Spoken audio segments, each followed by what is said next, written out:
Zara opened her eyes to darkness. The emergency lights in her escape pod flickered, casting weak red shadows across the small space. Her blue-scaled skin felt dry and tight. The life support systems were failing. She knew this because the air tasted stale and thin in her lungs. 3 days had passed since she watched her home planet Velt explode. 3 days since the Krix warships had fired their planet-killer weapons. 3 days of drifting alone through the empty coldness of space, the last survivor of her species. The thought was too big, too heavy to hold in her mind. Zara's hand moved to the small pouch at her waist. Inside was the heart of Velt, a crystal device no larger than her palm. It contained everything: the history, knowledge, art, and collective memories of her civilization. The last traces of her people existed only in this device and in her DNA. A warning light blinked on the control panel. Oxygen levels, 12%. And falling. Power reserves, critical. The pod had been damaged during her escape. It was never meant for long-term survival, only to reach the nearest outpost or passing ship. But there had been no outposts or ships, only silence and stars. Zara's crystalline eyes, a mark of royal blood among the Veldari, reflected the dim emergency lights. She felt her body growing weaker. The artificial environment couldn't properly support her biology. Her people had evolved on a world with different atmospheric conditions, different gravity. Maybe it was better this way. What purpose was there in surviving when everything and everyone she had ever known was gone? Her family, her friends, her teachers, the ancient crystal forests of her homeworld, the singing seas, all gone in a flash of terrible light.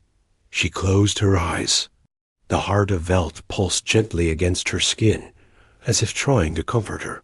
If death was coming, at least the knowledge of her people would die with her. Better that than falling into the hands of the Krix Empire, the merciless beings who destroyed worlds for resources and power. The pod suddenly shuddered. Zara's eyes snapped open.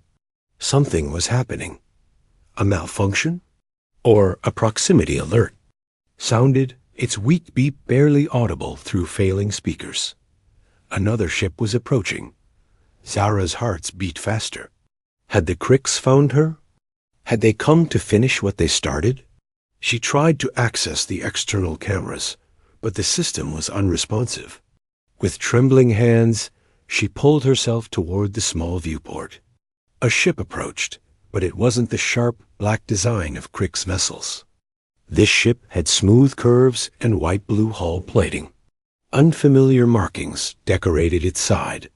It wasn't a design the Veldari had ever encountered before. The ship grew larger in the viewport as it approached. It was much bigger than her tiny pod, but not massive. Perhaps a scout or transport vessel rather than a warship. A bright light from its hull swept over her pod, scanning. Zara's breath came faster, using up the precious little oxygen remaining. Who were these strangers? Would they help her or harvest her for study?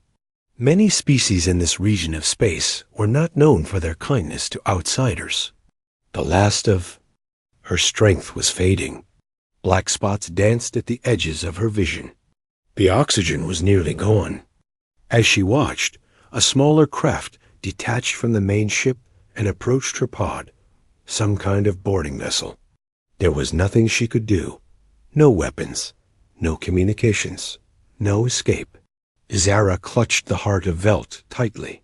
If these strangers meant her harm, she would find a way to destroy the heart before they could take it. Metal scraped against metal as the boarding craft attached itself to her pod. The airlock indicator light changed from red to green as pressure equalized. They were coming in. Zara pushed herself back against the far wall, as far from the airlock as possible in the tiny space. Her vision was growing darker. Her lungs burned. The airlock hissed open. A figure stepped through, wearing a suit designed for spacewalks. The helmet had a clear visor, and behind it, Zara could see a face unlike any she had known before. The being had no scales, no crystal formations, no tentacles. Its skin appeared soft and pale pink. Two eyes, simple eyes without facets or glow, looked at her with surprise. The being spoke into a device on its wrist. Though Zara couldn't understand the words, the tone seemed urgent rather than threatening. More suited figures crowded the small airlock. One carried what appeared to be medical equipment. Another had scanning devices. They moved with purpose, but not aggression. The first being approached her slowly, hands raised in what seemed to be a universal gesture of peace. It removed its helmet, revealing more of its strange face. Short brown furno hair covered the top of its head. Its features were soft, mobile, expressive. It spoke again, this time directly to her. The words meant nothing, but the gentle tone suggested concern. Zara's vision was fading fast now. The last of the oxygen was gone. She felt her body sliding down the wall as consciousness slipped away. The being lunged forward, catching her before she hit the floor. Strong arms held her with unexpected gentleness. Through the darkness closing in, Zara looked up into the being's face. A male, she guessed, from the structure of his features. His eyes held no malice, only concern and determination. "Nick Carson," he said, pointing to himself. Then he pointed to the insignia on his suit, a circular design with unfamiliar symbols. Her translator was failing along with everything else, but she understood he was telling her his name and affiliation. As darkness took her, Zara felt herself being lifted. The being Nick held her close against his chest. She felt the steady beat of a single heart. So strange. Veldari had two hearts. For the first time in 3 days, warmth spread through her cold body. She didn't know if these beings would save her, or if she was dying in the arms of a stranger. But in that moment, held close by a creature she had never seen before, Zara felt something she thought had died with her world. Hope. Her consciousness faded completely. The heart of Velt still clutched in her hand, pressed between her body, and the human who held her. Zara woke to the soft beeping of machines. She lay on a bed in a room with pale blue walls. Clear tubes ran from her arm to bags of colored liquid hanging beside her. The air felt different, richer somehow, easier to breathe than the thin atmosphere of the escape pod. She tried to sit up, but her body felt heavy and weak. A wave of panic hit her as she reached for the pouch at her waist. It was gone. The heart of Velt was gone. The door to the room slid open. A human female walked in, wearing a white coat. She had dark skin and curly black hair pulled back from her face. When she saw Zara was awake, she smiled. "You're back with U.S., she said. Her words passed through some kind of translator device on her collar, coming out in broken but understandable Veldari. "I'm Dr. Olivia Blackwell. You're on the Earth Alliance vessel Horizon Dawn." Zara's voice came out as a rasp. "The heart, where is it?" Dr. Blackwell's expression softened. "Your belongings are safe. Nick insisted nothing be taken from you." She pressed a button on the wall. "He'll want to know you're awake. He's hardly left your side for 3 days. 3 days. Zara had been unconscious for 3 days. She looked around the room, taking in the strange technology. Everything was different from Veldari design, more angular, less organic. "What are you?" Zara asked. "Your species. I've never seen beings like you." "We're humans," Dr. Blackwell said. "From Earth. We haven't ventured into this sector much before. We were mapping an uncharted region when we picked up your pod's distress signal." The door opened again. The human male who had rescued her Nick walked in. He looked different without his spacesuit, taller than she had thought. His hair was the color of dark wood, and his eyes were green like the shallow seas of Velt. "You're awake," he said, relief clear in his voice. He held out his hand. In it was her pouch with the heart of Velt. "I figured you'd want this." It seemed important. Zara took the pouch with trembling hands. "Thank you." The words felt small compared to what she felt. This human had saved not just her life, but the last remnants of her civilization. "I'm Nick Carson, xenobiologist on the horizon." "Dawn," he said. "We've never encountered your species before." "Veldari," Zara said. Was Princess Zara of the Royal House of Crystalline Waters." She swallowed hard. "Now I am simply Zara, the last of the Veldari." Nick pulled a chair close to her bed and sat down. "What happened to your world?" he asked gently. Zara closed her eyes. The memory was a wound still fresh and bleeding. The Krix Empire. They came without warning. Their ships darkened our skies. They demanded our world's resources, our crystal forests, our living metals. When we refused to surrender, Her voice broke. "They destroyed everything." Nick's face showed horror and sympathy. He reached out as if to touch her hand, then stopped himself. "I'm so sorry." A new human entered the room. This one wore a dark uniform with markings on the shoulders. He was older than Nick, with gray at his temples and lines around his eyes that spoke of both laughter and worry. "Captain Ethan Mills," he introduced himself. "Welcome aboard the Horizon Dawn, Zara. I'm glad to see you recovering." Zara tried to sit up straighter. "Thank you for saving me, Captain." Captain Mills nodded. "It's what we do. But I need to be honest with you. Your presence here creates a complicated situation. Earth Alliance protocol regarding first contact with new species is very specific. Technically, you should be transferred to a research facility for proper documentation and integration." Nick stood up quickly. "Captain, she's a refugee, not a specimen. Her entire civilization was just destroyed." "I'm aware, Carson," the captain said firmly. "Which is why I've chosen not to inform Alliance Command just yet." He turned back to Zara. "We're heading to Meridian Colony. It's independent outside. Direct Alliance control. They have a diverse population. Many species coexist there. You might find sanctuary while you decide what to do next." "Thank you," Zara said. The kindness of these strangers was unexpected. On Velt, most stories about other species warned of danger and cruelty. Over the next 2 weeks, Zara grew stronger. Dr. Blackwell created a special atmosphere mix in her, quarters that better matched Velt's conditions. Nick visited daily, teaching her about humans and learning about Veldari in return. He brought her data tablets filled with human history, art, and science. Zara was surprised to learn that humans had known their own dark times, wars, disasters, near-extinction events. Yet they had survived and even thrived. It gave her hope. One evening, as Nick was explaining a human concept called music, an alarm blared through the ship. "Emergency stations," a voice announced over the speakers. "Captain Mills to the bridge." Nick's communication device buzzed. He checked it, and his face grew serious. "Stay here," he told Zara. "I need to go." But Zara followed him into the corridor. Crew members rushed past, their faces tense.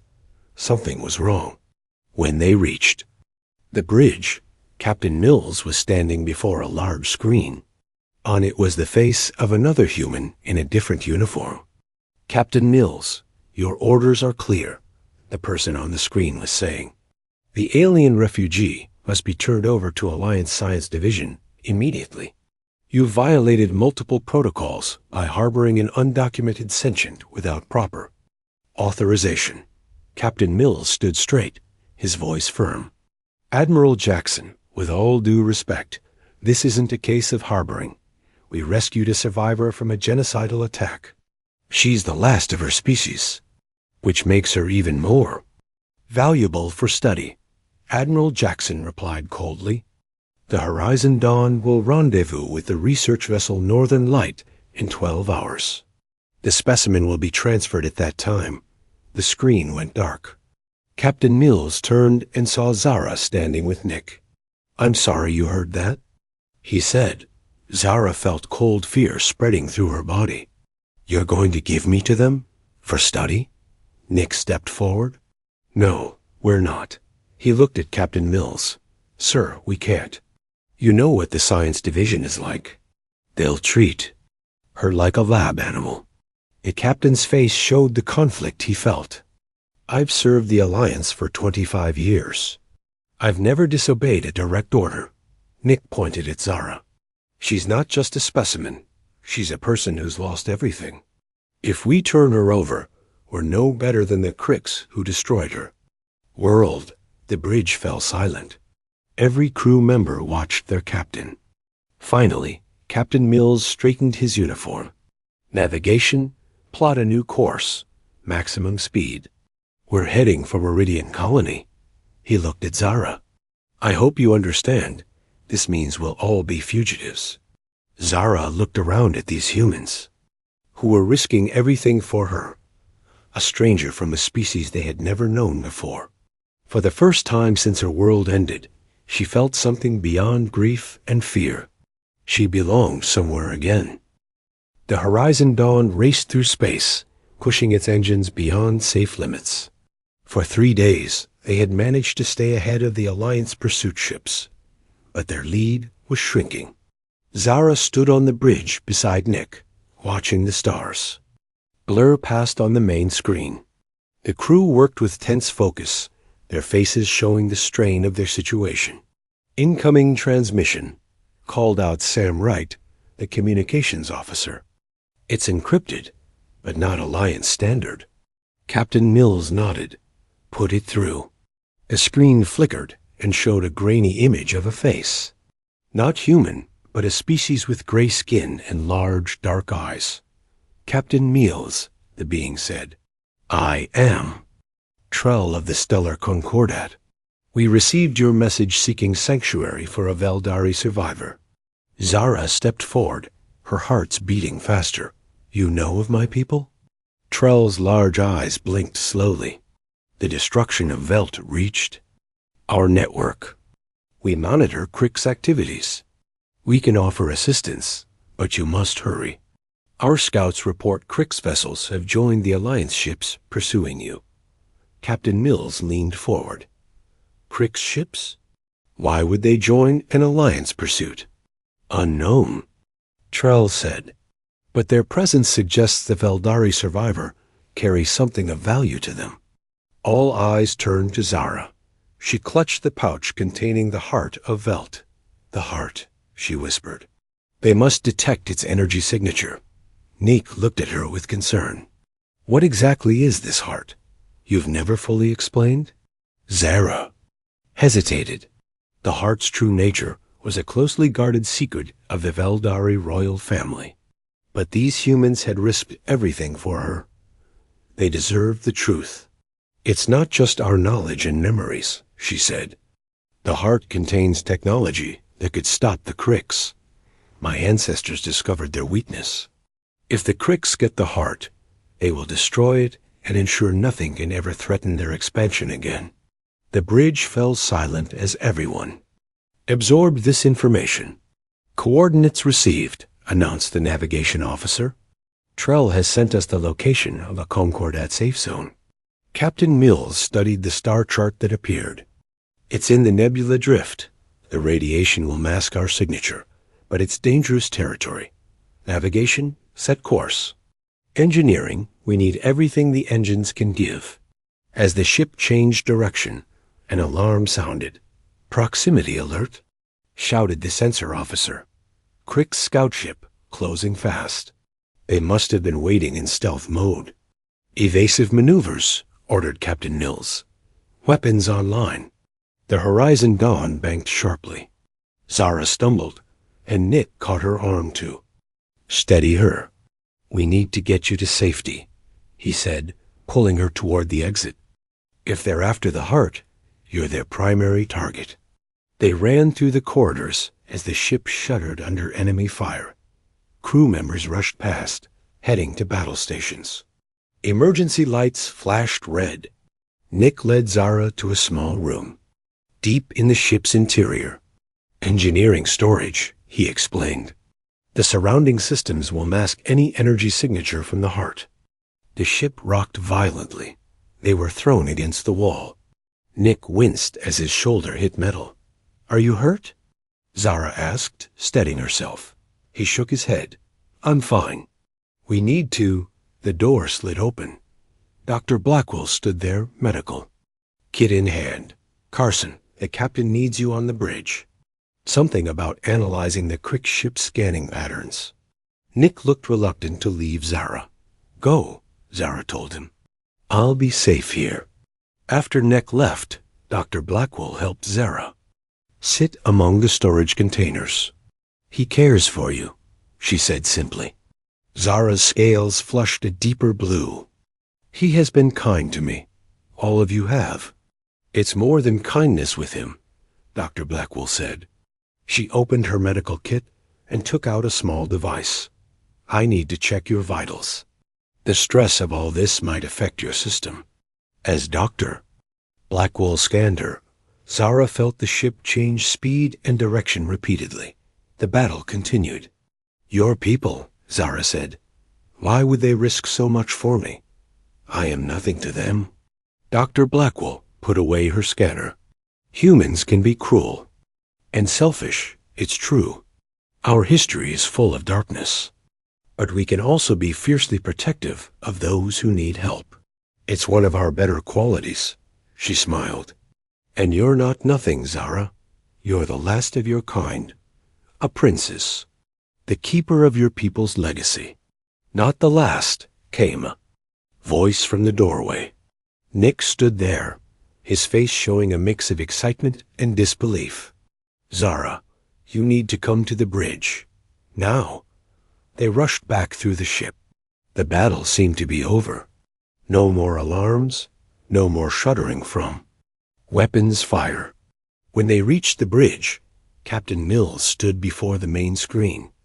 On it was Trell's face again, and beside him, Zara stopped breathing. The being next to Trell had blue scales and crystalline formations around the eyes. Veldari, like her. "Princess Zara," the Veldari said, bowing deeply. "I am Professor Kiran, of the Science Academy. We believed all royal family members had perished in the attack." Zara stepped closer to the screen, her legs weak. "How many survived?" 27 of us, Professor Kiran said. "We were off-world at a research outpost when Velt fell. We've been in hiding with the Concordat since." Joy and grief warred in Zara's heart. Not the last, not alone, but still, billions gone. She felt a warm pressure on her hand. Nick had reached out and taken it, giving her something to anchor to as her world shifted again. "The Crick scout has retreated," Captain Mills informed her. "But they'll be back with reinforcements. We need to reach the Concordat safe zone." Zara nodded, still holding Nick's hand. "Yes, and then we must use the heart of Velt as it was meant to be used. Not just to preserve our past, but to fight for our future." She looked at the humans around her, Captain Mills, firm and principled. Dr. Blackwell, caring and wise. Sam Wright and the other crew members who had become her friends. And Nick, whose hand still held hers. These humans who had become her defenders, her companions, her hope. "For all our futures," she added softly. The Horizon Dawn changed course, heading toward the nebula drift and the promise of sanctuary. Behind them, unseen in the darkness of space, Crick's warships gathered. The hunt had only just begun. The Horizon Dawn drifted silently through the purple-green clouds of the nebula drift. Outside the viewports, swirls of glowing gas created beautiful patterns that reminded Zara of the dawn skies over Velt. Inside, the ship's crew worked with tense focus, sensors scanning constantly for pursuit. 3 days had passed since they entered the nebula. 3 days of careful navigation through radiation fields and hidden debris. They were close to the Concordat safe zone now, close to other Veldari survivors. Zara sat in her quarters, the heart of Velt resting on the table before her. Its crystal surface glowed with soft blue light. Since learning other Veldari had survived, she had been preparing herself to share the heart's knowledge. As the only royal family member to escape, she alone could fully access its secrets. A soft knock at her door pulled her from her thoughts. "Come in," she called. Nick entered, carrying 2 cups of steaming liquid. "Thought you might like some tea," he said, setting 1 cup in front of her. "It's a human comfort drink." Zara smiled and took the cup. The warm, fragrant steam rose to her face. She had been learning human customs during her time on the ship. Sharing food and drink was an important social connection for them. "Thank you," she said. "I was just thinking about what happens when we reach the safe zone." Nick sat across from her. His eyes fell on the glowing heart. "Are you worried about meeting the other survivors?" "Yes," Zara admitted. "I was raised to one day lead my people, but not like this. Not as refugees without a home." She looked down at her hands. "What if I can't be what they need?" Nick reached across the table and covered her hand with his. His skin was warmer than hers, soft without scales. Different, but comforting. "From what I've seen," he said, "you already are what they need. Strong, determined, hopeful even after everything you've lost." His words warmed her more than the tea. Over the past weeks, Nick had become more than just her rescuer or her guide to human ways. He had become her friend. Perhaps something more, though neither had spoken of it. The ship's communication system came to life. Bridge to Carson and Princess Zara were approaching the coordinates. "Captain requests your presence." They hurried to the bridge. "Captain." Mills stood before the main view screen, which showed only swirling nebula gases. "Sensors detect a station hidden in the thickest part of the nebula cloud," he reported. "Concordat recognition codes confirmed. They're expecting us." The Horizon Dawn moved deeper into the cloud. Slowly, a structure emerged from the mist. It wasn't a traditional space station. It looked more like an asteroid that had been hollowed out and modified, with docking ports and sensor arrays attached to its irregular surface. "Incoming transmission," Sam Wright announced. The screen changed to show Trell's face. "Captain Mills, Princess Zara, welcome to Haven Station. Docking instructions are being transmitted to your navigation system." As the Horizon Dawn carefully approached the docking port, Zara felt her heart's racing. Soon she would meet other survivors of her world. The last time she had seen another Veldori was the day Velt was destroyed. Nick stood beside her. Without a word, he took her hand again, sensing her anxiety. She squeezed his fingers gratefully. The docking process took 20 minutes.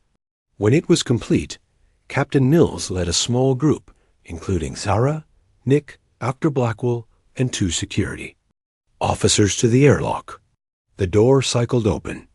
Shrell waited on the other side, his gray skin looking almost silver in the station's lighting. Beside him stood Professor Kiran and 2 other Veldari. Zara stepped forward. The other Veldari immediately knelt before her. "Your Highness," Professor Kiran said, "the royal house of crystalline waters survives in you. We pledge our service as our ancestors did to yours."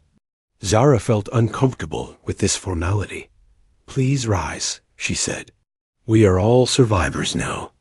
Titles mean little when our world is gone." The Veldari rose, looking at her with respect.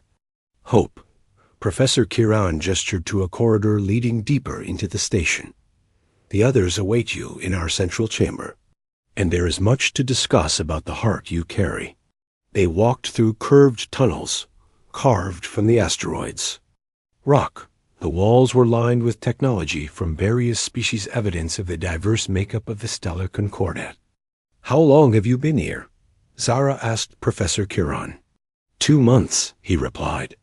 "The concordat found us drifting in our research vessel after we received news of Velt's destruction. They brought us here, where we've been working to understand the Krix and their sudden aggression toward our world." They entered a large, dome-shaped room. The remaining Veldari survivors stood in a semicircle. Their faces showed the same mix of joy and sorrow that Zara felt: joy at finding another survivor, sorrow for all they had lost.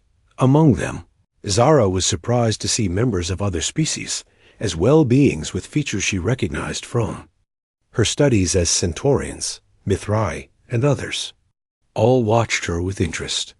Representatives from worlds also targeted by the Krix, Trell explained, noticing her surprise. The Concordat has been gathering information on Krix expansion patterns. Your arrival with the heart of Velt could change everything. Professor Kiran led her to a round table in the center of the room. "Princess, we must access the heart's knowledge. Our scientists have made discoveries about the Krix that align with ancient warnings in our historical archives, warnings we didn't fully understand until now." Zara placed the heart on the table. It pulsed brighter, sensing the presence of other. "Veldari, what discoveries?" A female Veldari scientist stepped forward. The Krix weren't always conquerors. Historical records from various worlds show they were once peaceful traders. Something changed them centuries ago. "We believe," Professor Kiran continued, "they are being controlled. Parasites, microscopic organisms that infect their neural systems and alter their behavior. The change came after they explored a particular region of space." Nick moved closer to the table. "You're saying an entire species is being mind-controlled by parasites?" "Yes," the female scientist confirmed. "And according to our analysis, the heart contains information about these parasites, and possibly a way to neutralize them without harming the host Krix." Zara looked down at the heart, understanding now why her ancestors had guarded it so carefully. "Not just our history and culture," she said softly, "but a weapon against those who would destroy us." "Not a weapon," Professor Kiran corrected. "A cure." The implications settled over the room. They weren't just fighting for survival. They were fighting to free an entire species from biological enslavement. Zara felt the weight of this responsibility. She looked at Nick, standing beside her as he had since the moment he pulled her from the dying escape pod. His human face showed determination and support. "We'll need to work together," she said, addressing everyone in the room. "Veldari, human, and all species threatened by the Krix. If the heart contains a cure, we must find a way to deploy it before more worlds fall." As the group began discussing plans, a loud alarm suddenly blared through the station. Trell rushed to a console. Multiple ships approaching. Krix warships and Alliance vessels. "They've found us." Nick moved to Zara's side, his hand finding hers again. "How?" "We were careful." Professor Kiran's face darkened. "We have a traitor among us." Chaos erupted in the central chamber of Haven Station.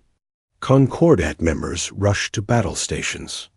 The few Veldari survivors gathered protectively around Zara and the heart. "We need to move the heart to a secure location," Professor Kiran urged. "If it falls into Krix hands, all hope is lost." Captain Mills was already communicating with his ship. "Horizon Dawn, prepare for emergency departure. We may need to draw their fire away from the station." Trell's hands moved rapidly over the control panel. 6 Krix warships and 3 Alliance vessels. They're surrounding the station. No easy escape route. Zara clutched the heart tightly. Everything was happening too fast. After finding her people, after discovering the truth about the Krix, would it all end here? Nick touched her arm. "We need a plan. Can you access the heart now? Extract the information about the cure. She nodded. I can try, but it takes time and concentration. Time we don't have, Professor Kieran said grimly. A new alarm sounded. Red lights flashed throughout the chamber. They're boarding the station. Trell shouted. Multiple breach points. Captain Mills drew his weapon. Everyone to the emergency shelters. My security team will hold them off as long as possible. Nick looked at Zara, his face determined. You go with the others. I'll help. Defend the main corridor. No, Zara said firmly. She turned to Professor Kieran. Take the other Veldari to safety. I need to stay with the heart and attempt to access its knowledge. Professor Kieran hesitated, then bowed. As you command, Princess. He led the other Veldari toward a hidden exit. Zara placed the heart on the central table. Nick, I need your help. Stand guard, but I also need you to talk to me. Keep me anchored to the present while I connect with the heart. Nick positioned. Himself near the main entrance, weapon ready. I can do that. Zara placed her hands on the heart. Its blue glow intensified, sending light patterns dancing across her scaled skin. She closed her eyes and began the ancient ritual of communion. In the distance, they could hear weapons fire. A battle had begun. They're in the East Wing, Nick reported, listening to updates from his communication device. Captain Mills and his team are holding them back, but more keep coming. Zara barely heard him. Her mind was deep within the heart now, swimming through generations of Veldari knowledge. Images flashed before her ancient ceremonies, scientific discoveries, artistic creations. She pushed past them, seeking the specific information about the Krix parasites. Keep talking, Nick, she whispered. Help me stay focused. Nick spoke while watching the doorway. When I was a child on Earth, I used to look up at the stars and wonder what was out there. That's why I became a xenobiologist. I wanted to understand different forms of life, different ways of being. He paused, listening to more combat sounds. I never imagined finding someone like you. Zara felt warmth spreading through her despite the danger. His voice was an anchor as she delved deeper into the heart's secrets. There she found it. Records from thousands of years ago, when Veldari explorers first encountered the Krix. Scientific data about the parasites that had infected them. And most importantly, the formula for a synthetic pheromone that could break the parasite's control. Without harming the hosts, the chamber door burst open. 3 Alliance soldiers rushed in, weapons raised. Step away from the alien. One ordered. Nick kept his weapon steady. These aren't your enemies. The Krix are being controlled by parasites. The heart contains a cure. Put down your weapon. The soldier demanded. Behind them, more footsteps approached, the heavy tread of Krix warriors in battle armor. Zara opened her eyes. The knowledge was hers now. She understood the cure, how to create it, how to deploy it. But they needed time they didn't have. A Krix commander entered the chamber, flanked by warriors. His black armor gleamed in the emergency lights. His eyes fixed on the heart, the sacred object, he hissed. Give it to us now. Nick moved in front of Zara. You don't want to destroy it. It can free your people. The Krix commander laughed, a harsh sound. Free? We are conquerors by choice. No, Zara. Said, standing tall. You are slaves to the parasites in your neural systems. Your ancestors were peaceful. You can be again. Confusion flickered across the commander's face, quickly replaced by anger. He raised his weapon. At that moment, the station shook violently. A new voice came over the communication system. Captain Mills. Attention all Krix and Alliance vessels. This is Captain Ethan Mills of the Earth Alliance ship Horizon Dawn. We have broadcast evidence of the parasitic control of the Krix Empire to all Alliance command centers. The recording includes the genetic signature of the parasites and the Formula for the cure. The Alliance soldiers looked at each other in confusion. The Crick's commander roared in fury and aimed at Zara. Nick moved without hesitation. He threw himself in front of her as the weapon fired. Zara screamed as Nick fell to the floor. Blood red, so different from the blue blood of Veldari, spread across his chest. The Alliance soldiers, now understanding the situation, turned their weapons on the Cricks. In the confusion, Trell and more Concordat fighters arrived, quickly. Overwhelming the invaders, Zara knelt beside Nick, cradling his head. "Why?" she whispered. "Why would you do that?" Nick's eyes found hers. His voice was weak. "Because in all the universe, some things are worth protecting." He coughed, wincing in pain. "When I found you in that pod, I thought I was saving you. But you saved me too. You gave me purpose." Dr. Blackwell rushed into the chamber with medical supplies. "Move aside," she ordered Zara. "He's not dying on my watch." 3 months later, Zara stood on the observation deck of the newly commissioned Alliance Concordat joint vessel, New Dawn. Beside her, Nick watched as ships from a dozen species worked together to deploy the cure throughout Crick space. His recovery had been slow but complete. The scar on his chest would always remind them both of how close they had come to losing everything again. "It's working," Nick said, reading the incoming data. "The parasites are dying. The Cricks are returning to their original neural patterns." Zara nodded.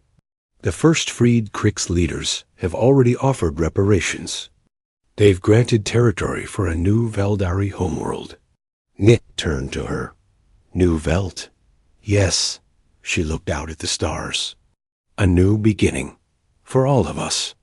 Nick gently took her hand, his fingers intertwining with hers. "When I held you that first day, I never imagined where it would lead." Zara leaned against him, feeling the steady beat of his single human heart. "I had lost everything," she said softly. "My world, my people, my future. But then a human held me close." She looked up at him, her crystalline eyes reflecting the starlight. "And I found something I never expected." "What's that?" Nick asked. "Hope," she said, "not just for survival, but for something more, something worth fighting for, worth living for." As their ship moved through the stars, carrying the promise of peace to worlds that had known only war, Zara realized that sometimes the universe takes everything from you only to give you what you truly need. She had lost a world, but found the universe. She had lost her people, but found a family among the stars. She had lost her past, but found a future, and it had all begun when a human held her close.